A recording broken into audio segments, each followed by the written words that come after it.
All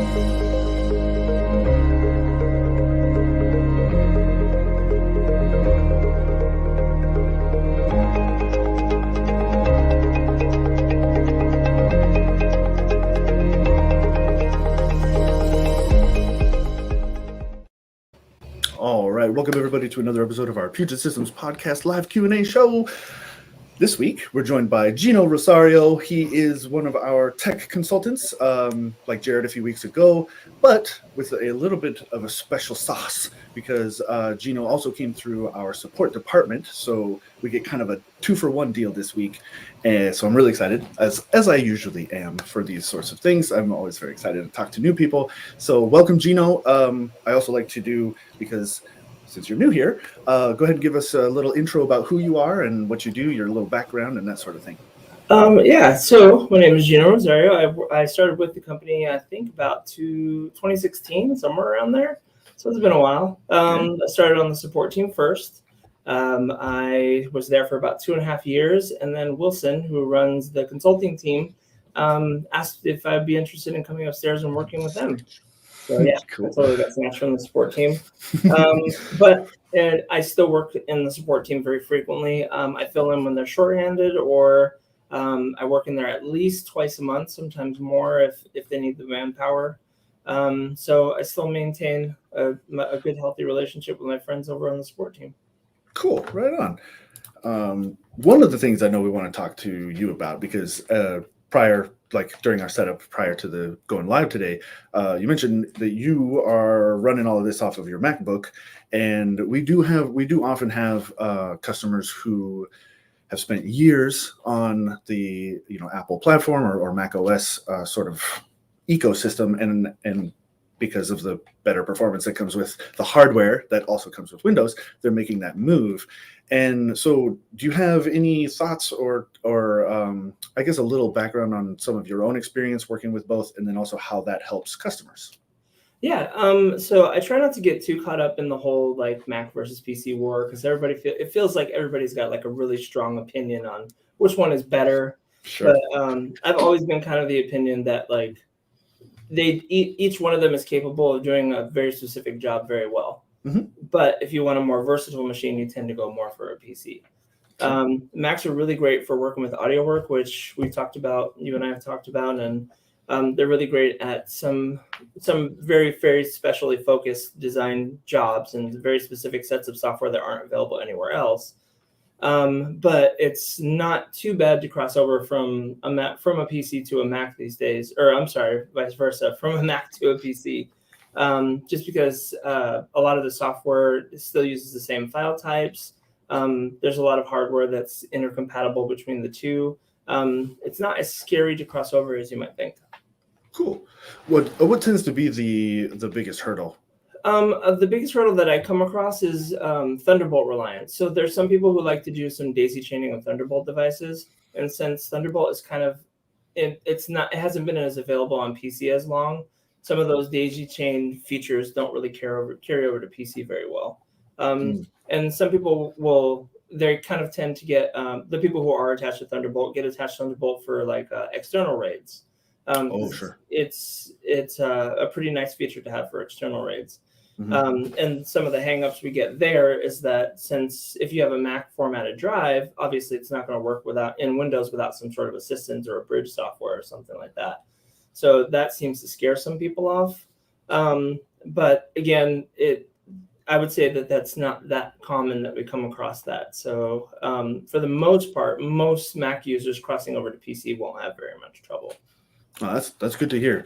I know that I mean, just in general, the unfamiliarity of, heck, I mean, just something as simple as like the X is off in the upper right corner instead of in the upper left. Like it can be weird. It's not what you're used to, and it's tough for people sometimes.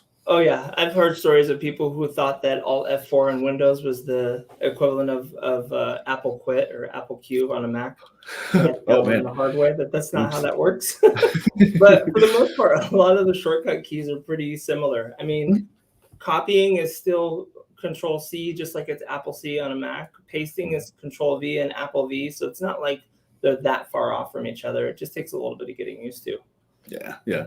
That's good to hear though that it's not too much of a struggle. Like, because it's until I feel like until Apple really kind of refocuses back to their content creation sort of roots, it's just going to be either people are going to kind of suffer along or they'll make the move. So I would say I feel like a lot of the changes, a lot of the people that were crossing over from PCs started to happen when Apple started insisting on using Xeons in some of their hardware. And while Xeons are really good for a very specific kind of processing power, it's not as flexible as something like a Ryzen or even an Intel Core might be. So sure, we were hearing some of that feedback. I don't want to say complaints, but some of that feedback when we were having people cross over. Yeah, right on. You did mention too that Apple is really good with the audio side of things, and I know you have some personal experience with that sort of content creation. Do you find, as from either a support or consulting side of things, do we get a lot of questions about from audio engineers or DJs or those sorts of things? Yeah, we do get quite a few. I would say we get at least 4 or 5 DAW questions a month, inquiries a month. If not more. Those are just the ones that get sent over to me. But Sure. A lot of that is questions about will some of their Mac hardware carry over, and some of that stuff is not. So, for example, I guess a lot of people who work with DAWs tend to have their own external audio cards because they're using an interface through like either a MIDI keyboard or studio monitors that don't really work via normal PC plugs. So like you can't use nice fancy studio monitors with a headphone jack, right? You have to have a more substantial audio card than just plugging in studio monitors with a headphone jack. And some of those people, they're kind of attached to these extra peripherals in the audio world that they're scared to move over because they don't know if they are or aren't compatible.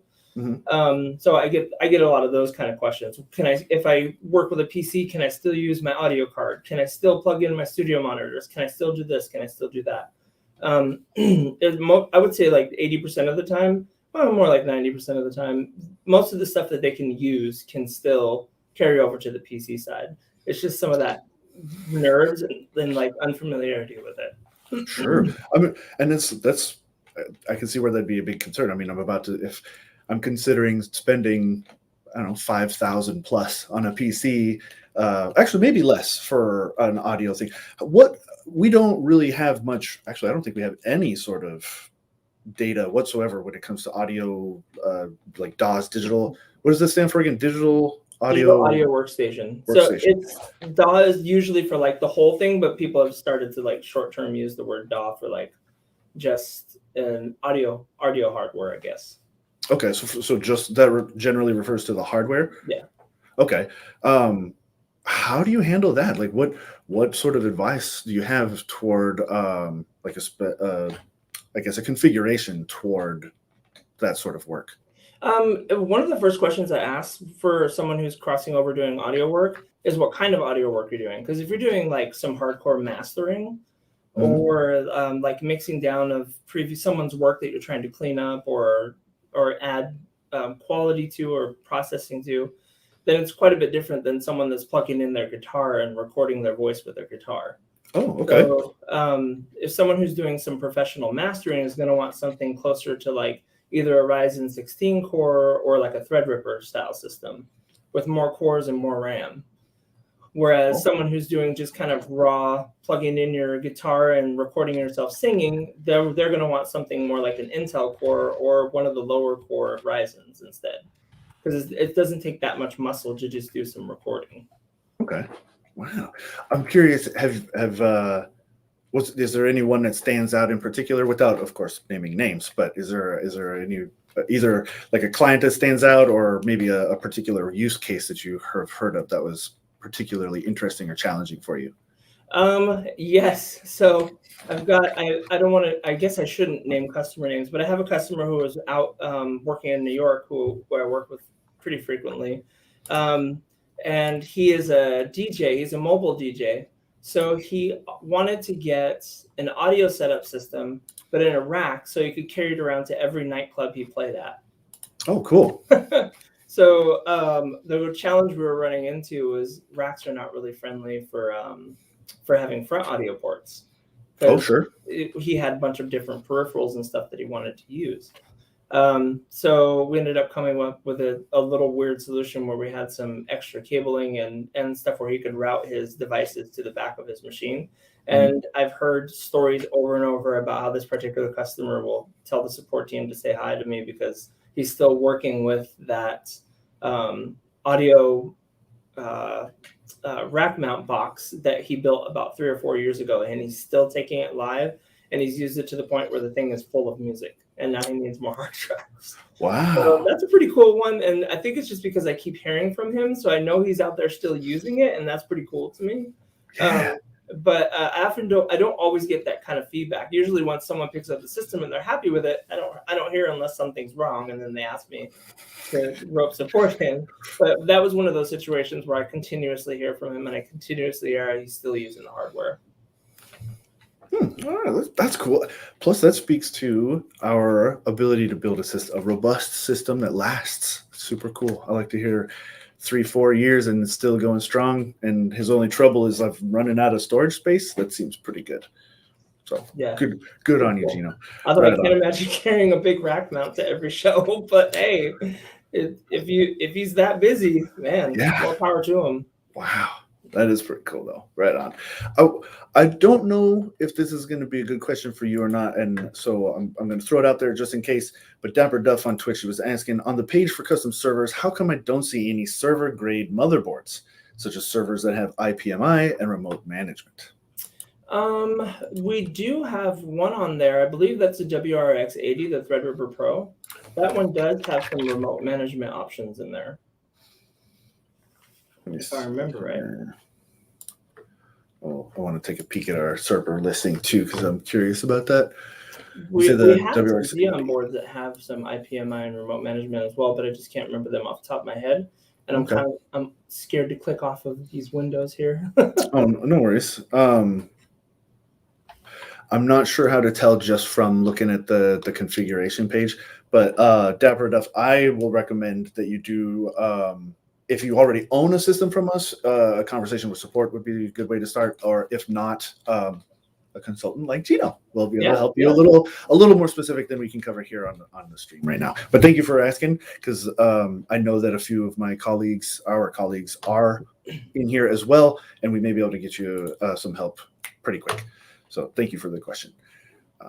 Let's see. I'd like to touch a little more on your own audio background. Like, how, like you were a DJ or like? Yes. So my mom actually was a DJ before I was a DJ. So when I was a kid, I used to saw her with all these boxes of records and I remember her having her turntables, and at like a super young age, I was exposed to that. And I remember seeing old DJ competitions. I don't even know if they still do it, but scratch competitions where they would do scratching, and they were called the DMCs. Okay. And so I would watch those when I was a kid, when I was younger, like 17, 16. And I just thought that was the coolest thing. They would do crazy stuff. Like they would put a roll of duct tape on a turntable, and then put the record on the duct tape, and then flip the needle upside down and play the record upside down. Whoa.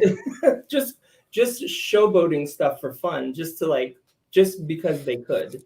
Yeah. It's pretty fascinating stuff to me. So like my whole bit with it was like I was fascinated with just pure turntablism, like scratching and manipulating records by hand. And then that evolved into seeing some turntable DJs at some music venues or some music shows that I went to when I was younger too. And then that exploded into me falling into this whole DJing thing. And then I did that for a long time, from age 19 to age 35, I think it was. Wow. So I did it for a very long time. But then I had kids, and then it's harder to justify being out of town a lot when you have kids that are growing up. So at some point, the fun had to end, and then kind of it changes from doing live shows to doing more stuff like I wanted to do and stuff I was doing at home for a bit, which is drum machines and manipulating like a native instrument machine MK3 where it's more of a hybrid drum machine / software production all tied into one. Ooh. But it still has all the velocity sensitive touchpads that all those famous producers making beats in the 90s used to do with their fingers. So Okay. it's pretty fun stuff, but there's a natural evolution to it from being obsessed with DJing as a kid to growing older and making more time at home playing with drum machines. Well, So that's that's cool. been my evolution with music.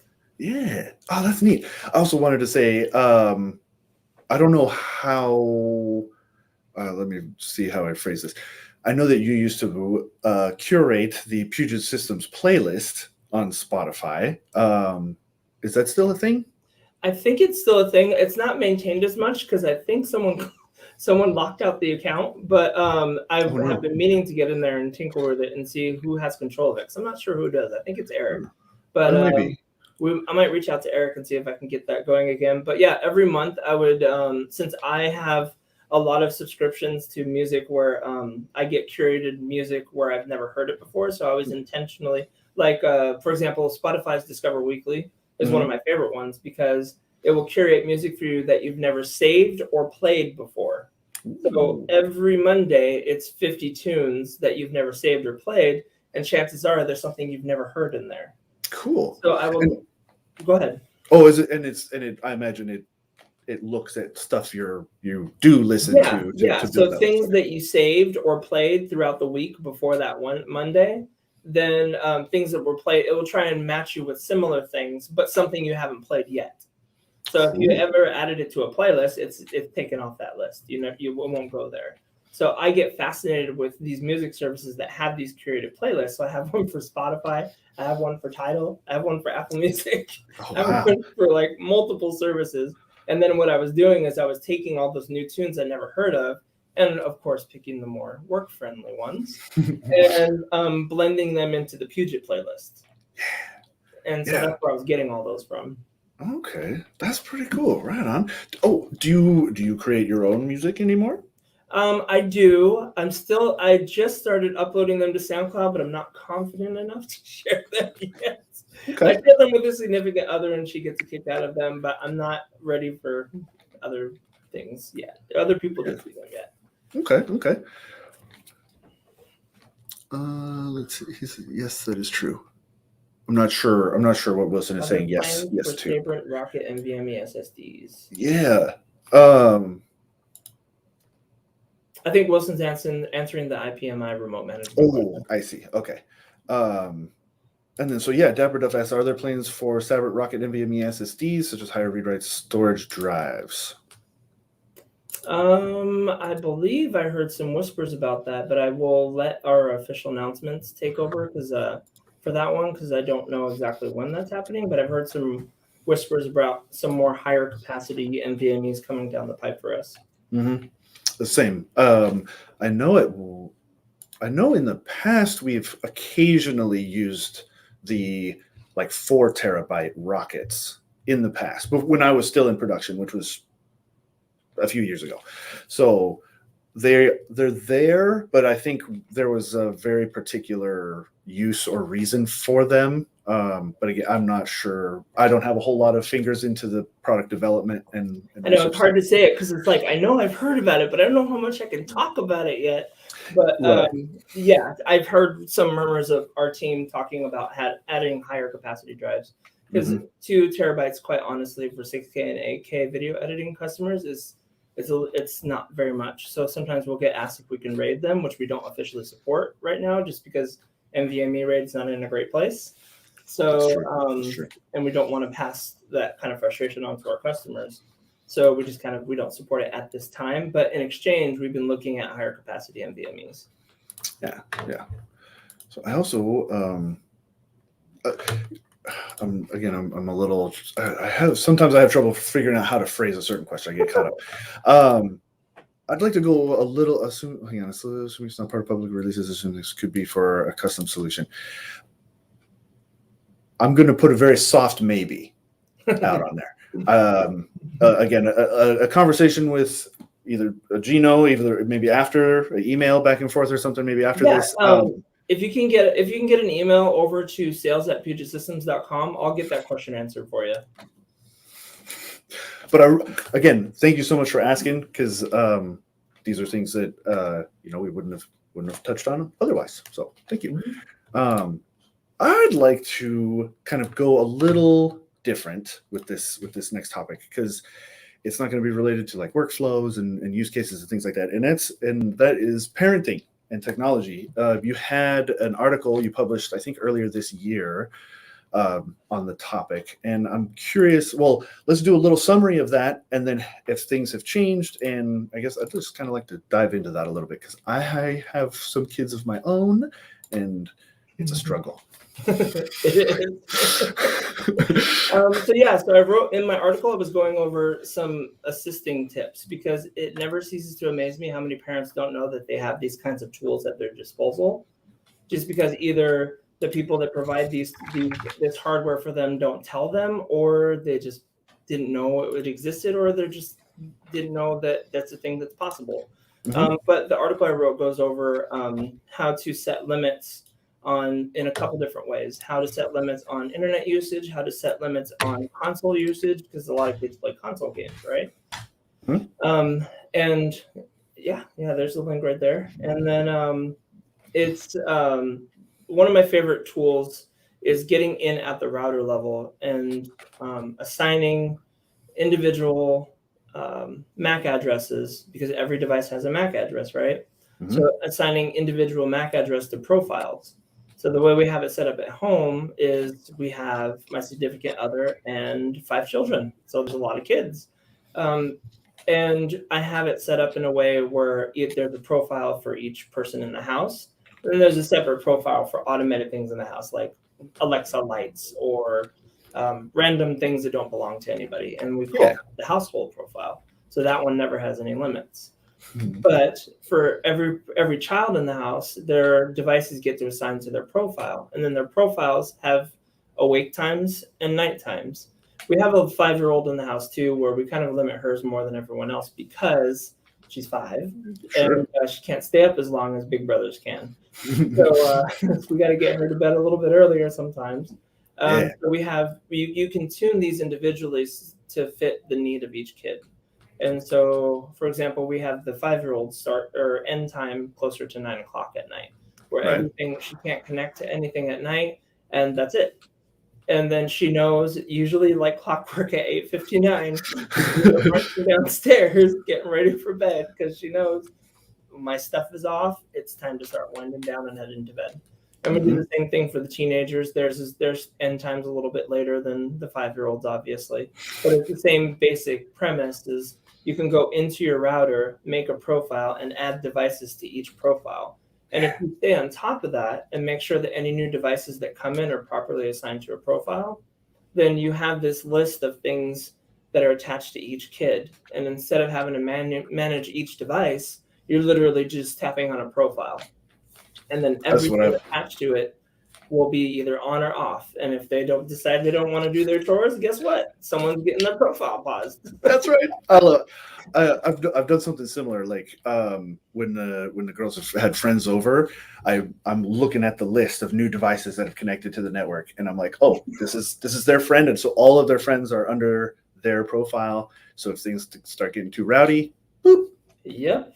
And some kids don't need that, but some kids do. Some kids, I mean, what are teenagers known for? They're known for pushing those boundaries as much as they can sometimes. And sometimes just setting this up in a proper way so that the boundary is very clear and they know exactly what time their stuff turns off every night, then it just kind of helps build a routine for our house. And that's what's worked for us.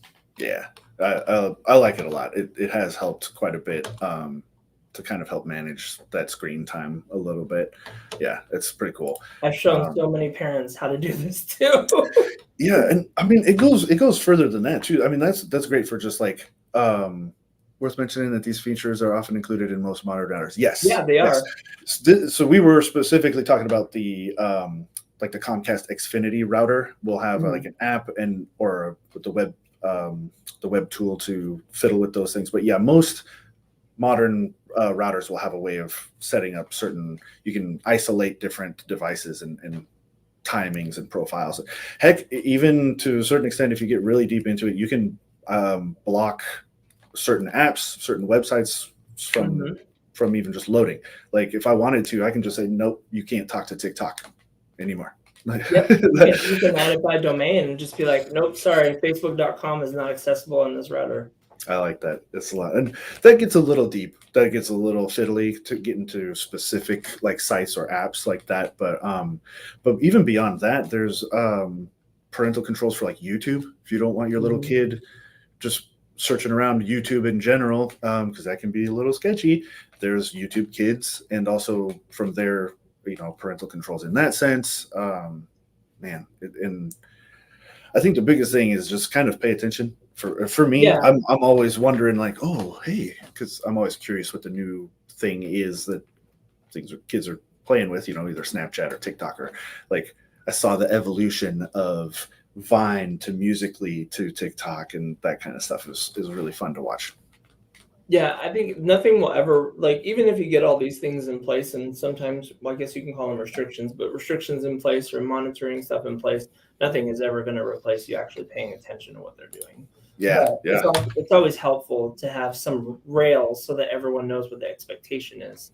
That way you're not every night trying to say the same thing over and over. Everybody knows what's expected of them around a certain time. So I think you and I are about the same age, close enough to where we both remember a time before the internet, right? Yeah. I'm curious. Do you think? So I grew up like very skeptical of the internet, what I was reading, the people I was talking to, things like that. Do you and was it similar for you? Oh yeah, yeah. For me, it was just, like the way that the kids are now, especially my teenagers, where they're just like they talk to anybody and everybody on there, and I always assume that the person on the other end is not actually who they say they are. But I think that's our generation of being told that the internet is not a safe place. Yeah, So yeah. it might just be a generational thing, but I just grew up like you never know if the other person on the other side is actually who they say they are. They're probably Mhm. not. So Yeah. That's something I've come up against too, is like it blows my mind how many kids use their full names as their screen yes, name. yeah. Like, Yeah, I remember when I um, was setting up the kids' Xbox accounts and stuff. I remember seeing other kids with their names in their profiles, and then I remember multiple times I've had to tell their parents like you probably don't want your kid's name in their profile. So right, our kids, even to this day, they're teenagers and they still don't use their names online. It's just a safety thing, really. right. Oh, yeah, that kind of blows my mind a bit. That was a weird one to I think it's figure just out. our generation that was like bred on that paranoia of the internet. Right. I mean, and I get it. I get how where things are a little bit more like kind of blasé or casual with it. Like, when we were young, you'd never get into a car with a stranger, and now I literally call up any random stranger to take myself to wherever I want to go. And it's kind of right. Uber, like it's a super Never weird. get into a car with a stranger, and now we have an app And for that. now I pay people. I pay strangers to drive me someplace, and it's just strange. It's kind of interesting how things have changed, and it's Technology mild. is so much more accepted, like in normal everyday use than it was for us. Yeah, Okay. that's for sure, man. Uh, Dapper Duff said, "Well, what about me? My username is my last name." oh, I mean, right? Very Oh dapper. no, Dapper Duff. So I do like the question he had prior to that. Yes, how does Puget Systems manage users that make modifications to their system, such as additional SSDs, hard drives, or even memory upgrades, such as when a user sends a claim on their warranty for a repair or upgrade? So, if you decide to add your own components, you can. There's nothing wrong with that. There's nothing that violates the warranty for doing so. Though, if there is an issue down the road with a component, and then it's once we do a little bit of digging and we work with you, we try to determine if it's our hardware. If it's not our hardware, then we can't do as much to replace things that don't belong to us. But if there's nothing wrong with replacing or upgrading your own peripherals. In fact, a lot of customers do that. Sure. So it's Sure. totally an okay thing to do. From a support standpoint, how is that handled? Say, okay, I bought my computer 3-4 years ago, and I swapped out the graphics card, and now, say the graphics card I swapped out is the problem. Where do you go from there? For cases that I've gotten like that, if the hardware is something that they've added that's not the problem, we actually go through we treat it like the problem could possibly be ours first. Sure. we always assume that if there's a problem, it's something that we need to hash out. And then once we get down to the process and we have a graphics card that's causing blue screens, if we will try to assist. So we'll try to do some driver updates. We'll try to throw some things at it. But if it persists and it is not our hardware, then our recommendation is usually to have you replace it on your own. Okay. And would that be, could we offer the replacement in that case? We can. It happens sometimes. People will sometimes buy a different graphics card from us in a situation like that. But it's really up to the customer. Sometimes they prefer to buy something where they don't have to wait for it. They want to go get it right now. They need it working right now. So they rush to Best Buy to go do it or something like that. It just depends on the circumstances, kind of on a case-by-case basis. If they have time to let us ship them something, we prefer that they buy the component from us. That way, if there's something like proper bracing that needs to go with it, if it's a different size card, for example, then the existing bracing might not be adequate or it might not fit at all. So there's just those little extra things that we try and take into consideration. And if we can help and we can make the whole experience complete, then we prefer to do it. Nice. Are we able to facilitate any sort of help with, like, say, an RMA on a product that isn't ours, that we did not sell? We have in the past, although I have to talk to the support team because I believe some of that has changed recently. Okay. And I don't get to spend full time down on the support team, so I don't. Okay. Sometimes I forget some of these things, but from what I can tell, we do not often RMA parts outside of our warranty. You have to kind of do that on your own. Okay. But it's a case-by-case basis. If we can do it, we'll try to do it. But if we can't, there's only so much we can do. Sure. That makes sense. Right on. I'd like to touch on, since you do kind of dabble in both worlds there, how has your experience, and I suppose continuing experience, in support helped facilitate your relationships with current and potential customers? Oh, yeah. So from a support perspective, sometimes I can tell when customers are going to try, when they want to do something that I know is going to cause a headache down the road. Like a popular one is when they tell me they're going to try and add hard drives to set up a specialized RAID down the road. And so I try to cut those things off the head early. Like, I'm like, you can do this, but what are you really trying to achieve? Because chances are you probably don't need to do that. And you're just opening yourself up to more issues down the road with a specialized RAID if you weren't the one that set it up and you try to add it later, and there's multiple places that could go wrong. So I think the things that have resulted in really long calls for me in support tend to be the things that I'm like talking to customers about. You probably don't want to do that. This is what's happened to me when I've helped customers with similar situations. What are you really trying to do? Let's see if we can do it a different way. That helps a lot. Yeah. I'm curious how so sometimes a customer will have kind of a thought or a goal, a solution to what they're trying to accomplish in mind that may somewhat conflict with our experience or kind of collective knowledge and stuff. How do you adjust that? How do you kind of like steer them toward the best possible outcome? Okay, so sometimes one of my favorite situations like that happens reasonably regularly is when someone calls us for a gaming system. Sure. And they want a gaming system, but when I look at what they saved, they didn't really save a gaming style system. They saved a Threadripper Pro with 256 gigs of RAM and an A6000 graphics card. And I'm like, what are you trying to achieve first? Well, I want a game. Well, what resolutions are you trying to achieve in your gaming? Well, I just want to do some 4K. Are you doing high refresh rates? No, not really. So 4K 60? Yes. You don't need a multi-$1,000 Threadripper for that. You need something more in line with like a Ryzen 16 or a Ryzen 12. Or if you're never planning on going past 4K 60 frames, then you might even be fine with something like an Intel Core, which is significantly cheaper than a Ryzen or a Threadripper Pro by like a quarter. So it really comes down to like hearing what they're trying to do and kind of seeing what they put together aligns with what they're trying to do, and if it doesn't, trying to get those two things to be in the same vision. Okay. Is it sometimes tough? Do they like? Is it often? I guess. How often do they really dig their heels in and be like, "No, this is what I want"? Actually, surprisingly, we don't get too much pushback because it feels like a lot of customers seem to understand that we post a lot of our benchmarks, we post a lot of our data, we don't hide anything, we freely share the information that we've come across. We're not commission people, so we're not trying to push you into the most expensive system. We're always trying to put you into the right system. And they seem to trust us that we're not trying to oversell them on something, and they kind of tend to be okay with our opinions. I'd say it's really rare that I have someone that just doesn't want to listen to our suggestions.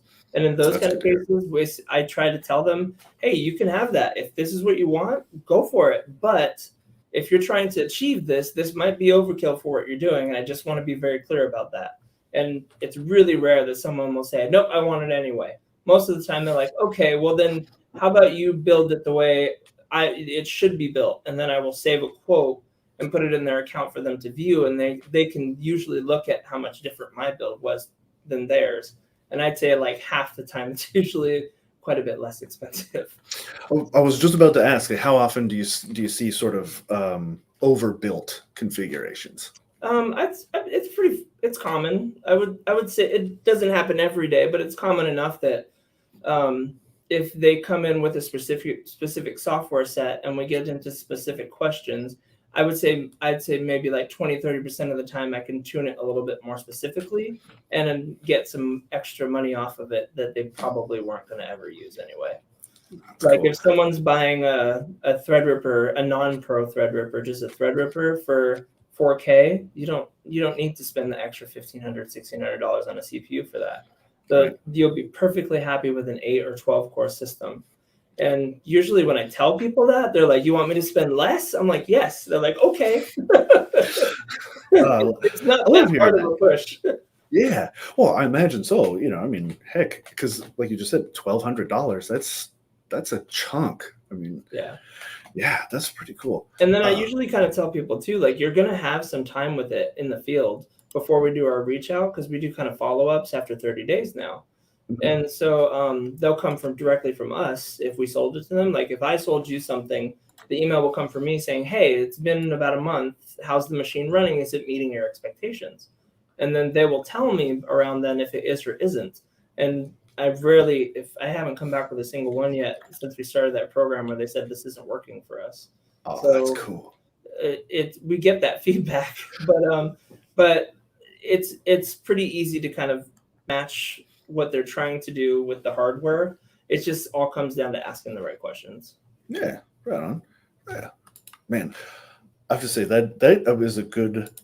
It all comes down to asking the right questions. I think that is a huge part. I've have some tech support background, like phone tech support stuff, and that was something that early on that they kind of taught us was, somebody might have a problem, but that isn't necessarily describing like the actual cause, right? Like, oh, I can't play DVDs, and you'll go down this path of questioning, and then it turns out there's like a sandwich in the DVD player or something, and you never got to that because you're just bouncing around to other possible questions. Or when you do have a lot of tech experience, sometimes you jump to a really complicated sort of solution when it was something as simple as like a cable is unplugged. Mm. And so that is really good point to asking the right questions. Yeah, there's a lot of questions that the consultants try to ask to try and get as much information as we can. Because I know for me and my fellow consultants, we're often really paranoid about not asking enough or the right questions.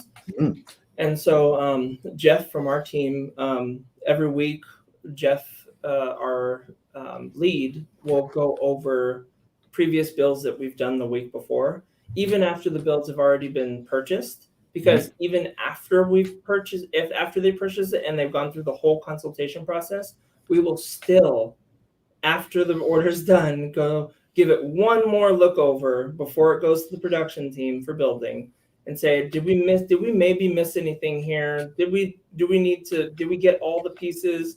Because I mean, sometimes there's some things some of us might miss, but we're completely dedicated to making sure that we have as much information as we can to make the right choices.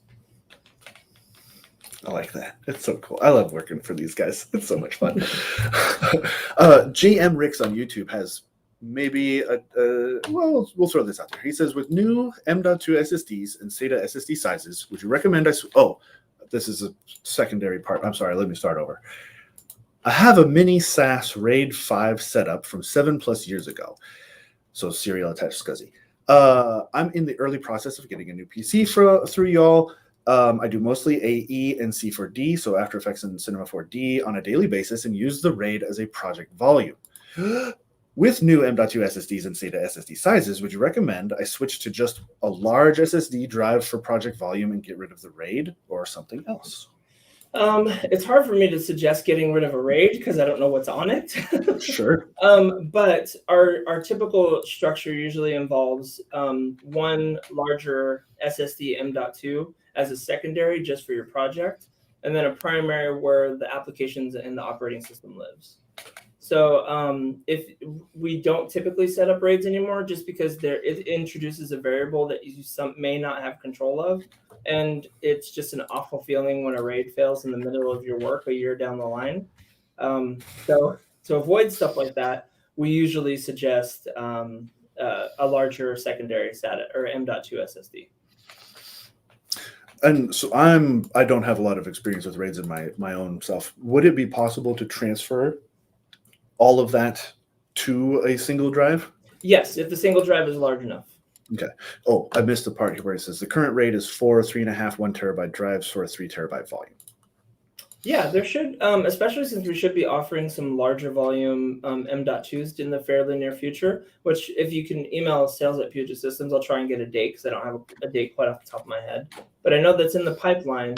So if there should be some 4 terabyte size M.2s coming in the near future, which should allow you to migrate your information from that RAID you've got set up, JMRICS, over to your secondary, which is the preferred way to go about it anyway.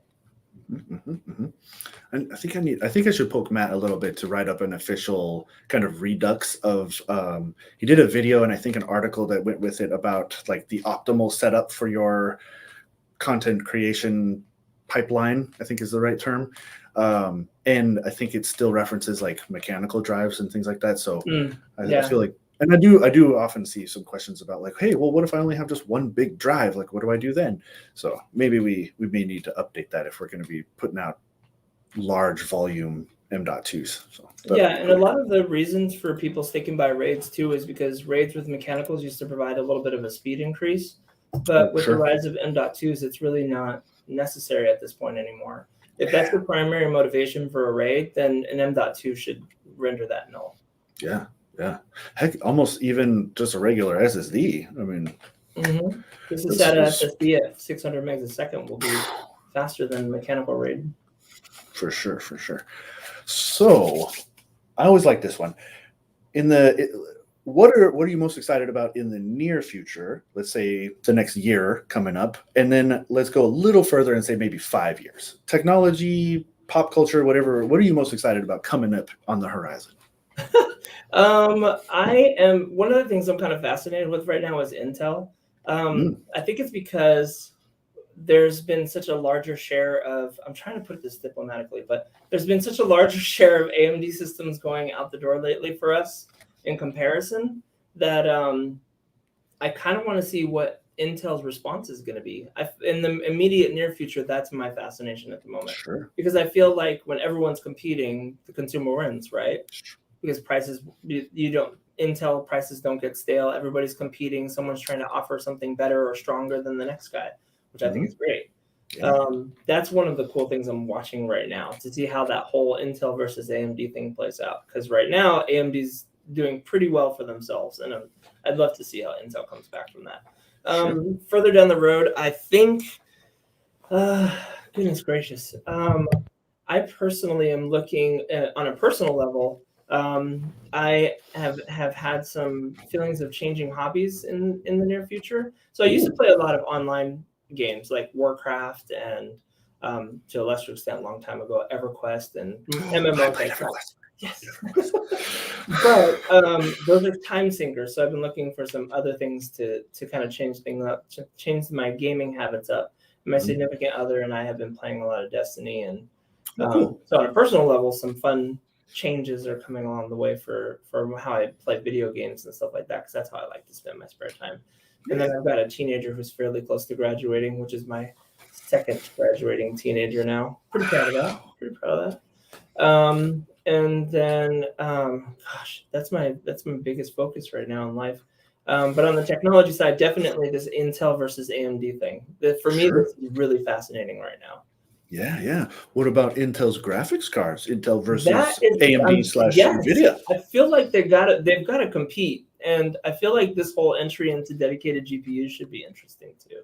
I'm excited. I think I vaguely recall some sort of leak that puts it in league with around the 3070. That sort of mid-range, maybe low to upper mid-range that's what I've been level. hearing murmurs of too. Like it's not quite at 3080, 3090 level, but it's like stronger than an R9, a Radeon R9, but it's not as strong as a 3080. Like some weird thing in between. Which, if that is the case, I think that is their strongest attack, would be to hit that sort of mid-range, almost general purpose sort of application. Would be super duper. I'm stoked. I kind of hope they have like a blue shroud or something, just to keep with the Intel theme. I think it'd be neat. It would set them apart. Man, as ridiculous as some of these component packages are, I wouldn't put it past them. Gosh, and I know you could have seen this, but I don't know if some of our viewers have. But the boxes for like the Threadripper CPUs, like the packaging is like it's massive. It's just obnoxious. The worst so far, I think, was that dodecahedron case from I think it was the 9000 series, 9900K, I think it was. Yeah, that was silly, man. Five of those fit into a box, like a warehouse, because they wouldn't sell them tray or so. I don't know, whatever. That was weird. Yeah, it was kind of strange. Oh, we got some questions. Yeah. Let's see. Ethelbert Coyote, super cool, on YouTube asks, you touched on Threadripper versus Threadripper Pro. What exactly is the DCC use case for normal Threadripper now? I'm not sure what is DCC? Yeah, I'm not sure about. But I will say, for the people who are leaning into Threadripper Pro right now, the biggest benefit is the usage of ECC RAM. So we're seeing a lot of machine learning stuff, AI stuff, calculation-centric stuff going through Threadripper Pro at the moment. I think that may have been what they were touching on. Looking at the keyboard, the E and the D are very digital content creation. I was going to say the D and the E are very close to each other, so I could have seen that. Yeah, I thought you were talking about ECC for a minute there. I still think Threadripper is still really strong for content creation.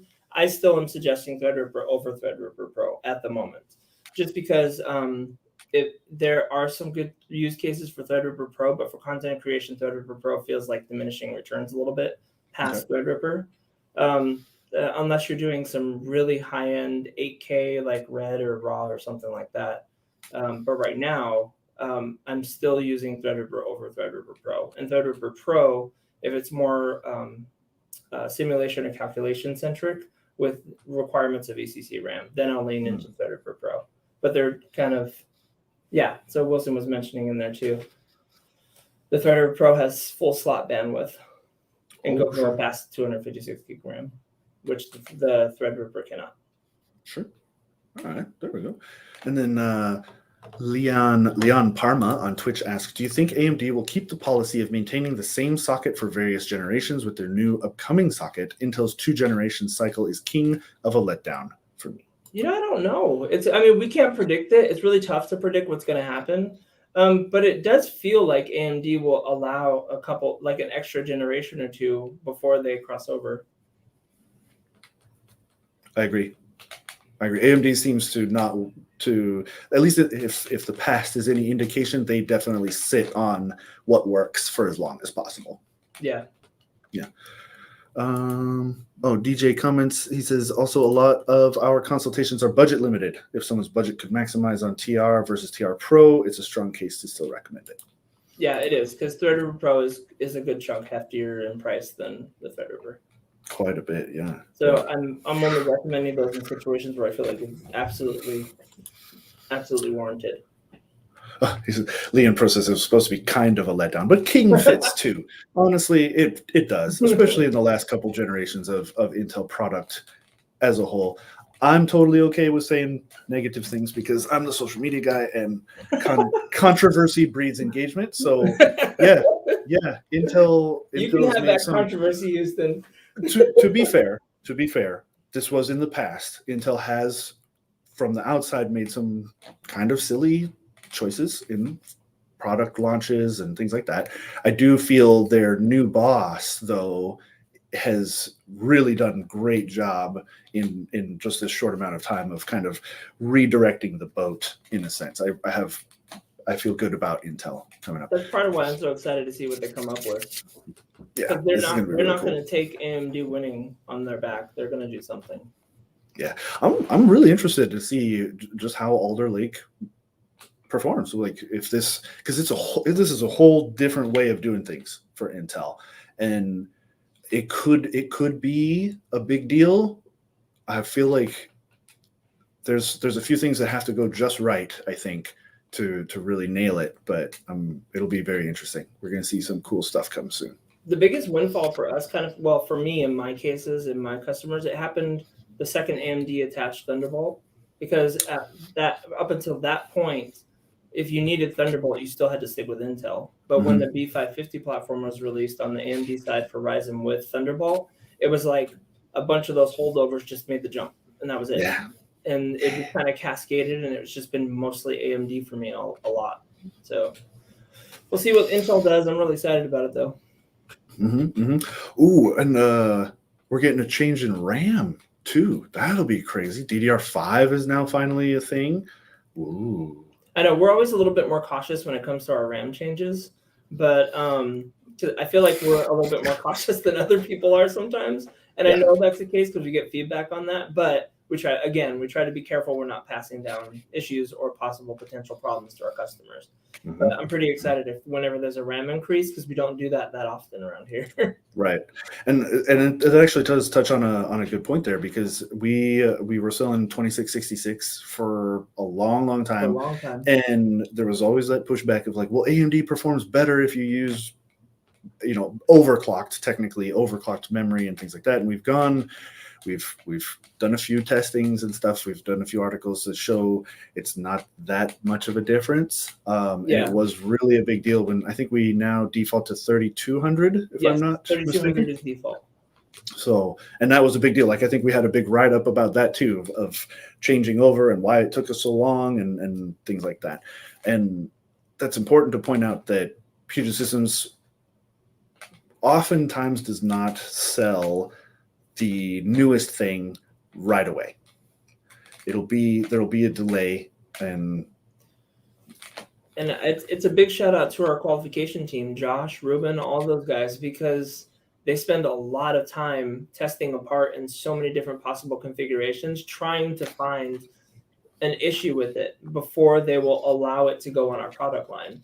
And sometimes it could take them weeks, sometimes it'll take them months, but they do so much work to make sure that there is nothing wrong with this thing before it moves on to the product line. That's right.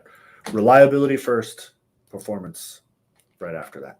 They're pretty even in my mind. But yeah, I think it's important. It's important to highlight that, because we get some feedback sometimes about like, hey, how come, this has been out for, like you said, like a month or more, like how come you're not selling it? And everything. When the Ryzen systems launched, we got a lot of, why are you still using 2666 when the board says it can take up to 4,000? And we're like, well, you could put 4,000 in there, but you don't know quite yet, or none of us know quite yet, what problems that might cause down the road until it's gone through enough testing for us to make that leap. And then when we thought a safe leap was going up to 3,200, where it wouldn't affect the stability of the systems. And since stability is so important to us, that's why we're just more slow about making those big jumps. That's right. Let's see. Oh, and Leon Parma comments, I think this competition is very positive. For too many years, we had one CPU, one GPU to set the scene. And now we are seeing real improvements. That is so true, because, with the CPUs especially, I think we were just us as a company. We were like, all right, well, this new one's out, got a 5% gain, not much has changed, and it felt like we had that conversation like what 3 or 4 different cycles. We were like, Oh yeah. new CPU, not much has changed, a few percent faster. That was it. So the competition's good. I feel like it makes everybody better. I totally agree with that. Yeah. Actually, yeah, that was kind of, I want to say It was years. I think. around the 9,000, I think was the last really significant like performance increase from Intel. It was from the 8 to the 9,000 series. And So- then it felt like incremental changes from 9 to 10 to 11. And it just felt like we're like, okay, new CPU. 5%. Same maybe. same core count too. Well, actually, we went backwards in core count. We did. So. Which, oh man, that is so weird. I would love to know more about how that works from both companies. Like AMD, even their consumer level CPUs have like crazy core counts, and still maintaining a decent clock speed. And then Intel, like you said, kind of took a step back almost. And I'm just curious, like, is it an engineering thing? Is it a lithography thing? Is it I'm curious to know more too. about I keep hearing something about, and I got to dig into this because I'm sorry, I'm not educated enough on it. But I kept hearing murmurs about them trying to switch to a new nanometer process, like 7 or something like that, and they were having trouble with some sort of nanometer process, and that caused stalls in their CPUs, from what I understand. But I'm just talking what I read, so I don't know how much of it is actual fact. But yeah, I'm really, I mean, that's way beyond my knowledge too. I don't. But really it did kind of stun us from our team's perspective, how we had at least 10 cores to work with, and then suddenly, if you needed Intel, we had a max of 8. Yeah. It was like, why are we going backwards? Like we couldn't understand what was going on. I mean, I understand that those cores are faster per core, but it didn't feel good from our perspective. Yeah. Let's see. We have a lot of so Leon Parma comments, here in Brazil we have a lot of fanboy fights over Intel, AMD, NVIDIA, and AMD, basically everything versus everything. How is it in North America? I would say most of the fanboy fights I hear around here are Microsoft Xbox versus Sony PlayStation. But here from a Puget Systems perspective, I don't think anybody here is really like they don't really go to battle for their platform, just because we get to touch so much technology and get to test and benchmark so much stuff that we're just more interested in what produces the best and what's the most stable than we are allegiance over any specific company. And I think it's a testament to our company because I know that some important people in our company sit on Intel boards or in such stuff like that. And even in that case, we still are offering our customers what's best for them, not what we have worked with in the past. Yep. I think a good example of that is Optane. and Intel as a company was very adamant about Optane. This is the new thing since sliced bread. This is so cool. And internally, and I do think we did some public testing on it. It just didn't make sense, and so we don't. And that guides our path quite a lot. Is we're not going to sell it if it isn't good for you, the customer. Mm-hmm. We got another question. Yeah, this one from John. What's your opinion, future foresight about AMD's graphics cards? Do you think you will ever catch up to NVIDIA the way they caught up to Intel? So that's interesting. I think they're not that far off, in my humble opinion. So when the first set of Ryzen's launched, we didn't carry them, right? Because they were close to Intel, but not enough to make us jump. And I feel like those graphics cards from AMD are kind of the same boat. They're getting close, but not quite enough for us to jump and offer them yet. So I feel like they're almost there. They benchmark pretty well, but the 3090 still handily beats most of the Radeon cards right now. So I feel like that's probably one of the primary motivations on why we haven't jumped. Yeah, and I do think part of that is, especially for the markets that we target, is because of the massive adoption of CUDA. NVIDIA put so much effort into supporting CUDA as a platform and making it easy to use, easy to implement. Man, that just gave them such a massive advantage because basically all the content creation software uses CUDA at some point or can take advantage of it. And I do think with Intel, I think Intel is putting a lot of muscle behind what is it, OpenCL, I think is the other half of that. So again, with Intel's entry into the graphics card space and their support of OpenCL, I think we might see it'll take a little while, but I think it'll help. Yeah, and there are another benefit for sticking with Intel GeForce cards right now is there's some plugins out there for some of our content creators that will use AI to clean up imagery, or and those will not work on an AMD card at this time. So we have enough of that traffic that the AMD cards have to be good enough for us to justify adding that, and they're getting there, but they're not there yet. I feel like it's like their CPUs. They're working on it. They're getting there, but they're not there yet. Yeah, I agree. I think they're Ryzen 1, not that hot. Ryzen 2 was better. Ryzen 3. And I think we're in that Ryzen 2 stage with the graphics cards. Yeah, I agree. We got another question from Marcus Hartman. Yeah. I'm curious this will be our last one. I'm curious how you'll answer this one. How do you compare yourself? And let's twist this a little bit. How would you compare Puget Systems with HP, Dell, Lenovo, Fujitsu workstation offerings? We get asked this fairly often. If you look at some of the components that Dell or Lenovo are offering, you go to a website and go through a configuration, you'll get a part spec. But what you won't often see is the exact kind of hardware they're using. You won't see the kind of RAM sticks they're using. You won't see the kind of hard drives they're using. You'll kind of see generic parts. And for us, when we compare our systems, we often see that some of those bigger companies will use generic parts or sometimes the cheapest parts they can get. With Puget Systems, when going back to that whole qualification process that Josh and Ruben and everybody else goes through, they make sure that if we're offering a hard drive, for example, the Samsung 980 Pros that we use, if we're offering that Samsung 980 Pro, it's because that has guaranteed to work in all our configurations. It has the lowest failure rates out of all the parts we tested. It has the best durability ratings, and it's going to last. So each individual component in our system is qualified that way, from the graphics card to the coolers, CPU coolers, to the chassis, to the GPUs. Everything is meticulously done through the qualification team to make sure that every line item on our build has been qualified to last. And that's something you cannot get from a company like HP, Dell, or Lenovo. You cannot see, and we're also transparent about it. We say we're going with this because we tested this with this and this worked. And these were the results that we went with. And here's all the stuff we tested here for you to read. We're transparent about what we do.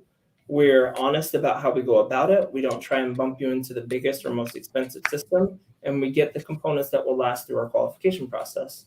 And I just feel like all of those things are much, and together, it feels like each machine goes through individual care, whereas it feels like some of those big box companies just slap the cheapest things they can put together on a product line and send it out.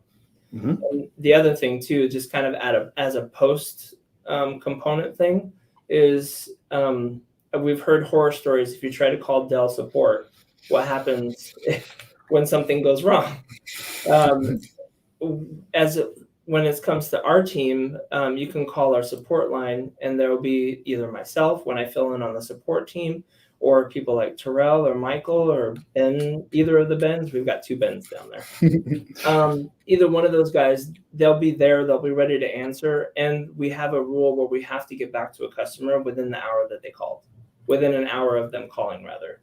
So we don't wait. We try to get to your problems, and it's a real person that you can speak to here at our production team's plants, I guess, for lack of a better word. And everyone's here. And if we can't figure out something, for example, it's not uncommon for me to walk over to the production team or ping the production channel and say, hey, something's not right. I can't figure this out. This is the build that we put together. Can someone look at it and see what I'm missing? And then we get feedback from the people that actually built your machine. So that synergy is not something you can get if you go to a big box maker like HP or Dell. Just straight up, you can't get that. That is one of my most favorite things is the ability for our support team to literally talk to the person who put it together. They're 100 feet distant from each other. And I think that is so cool. When I was in production, it's happened before where like, hey, you're building something that is very similar to what I have this issue. Like you're doing something very similar. Let me look at it. I'm on the phone with the customer right now. Like I can tell them exactly what they're doing, and it's super cool. I just love that personal touch. I just love that personal touch.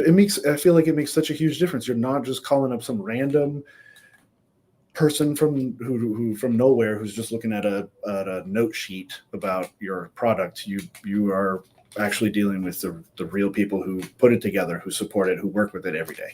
Yeah, and I don't know if this is common knowledge, but like when you talk to me and you're putting together a build from me, I'm jotting notes on everything we talked about, and there's some back end stuff. Like I put notes in a person's build that says, yeah, I talked to them around this time. This is what I did. This is what we talked about, and it's not customer facing. And the reason why we do that is because if the machine were to ever make it to support, then support knows this is what they put together. This is why they put it together.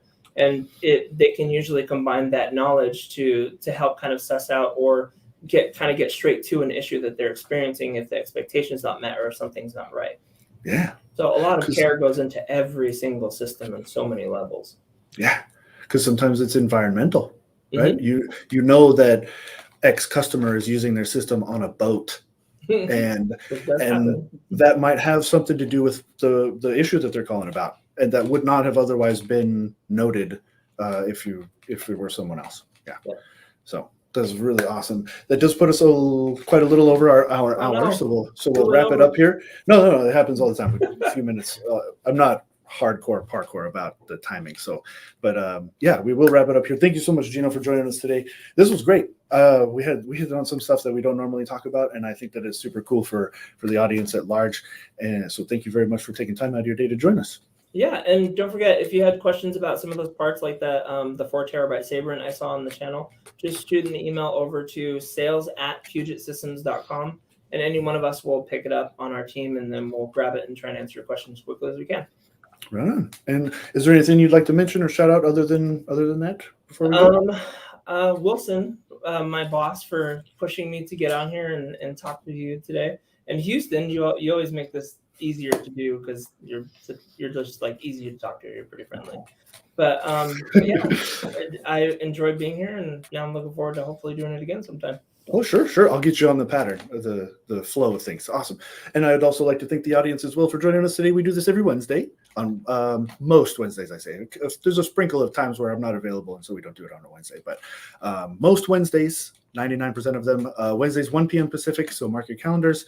We'll be back next week. And yeah, we do this. We got internal experts like Geno, or external experts that we've brought on, like Sarah Dici, Gabby Kay, who's been doing a lot of virtual production stuff lately. All the good stuff just for you guys. Wednesdays, 1 p.m. Pacific. And mark your calendars, and we'll see you next time. Bye. Later.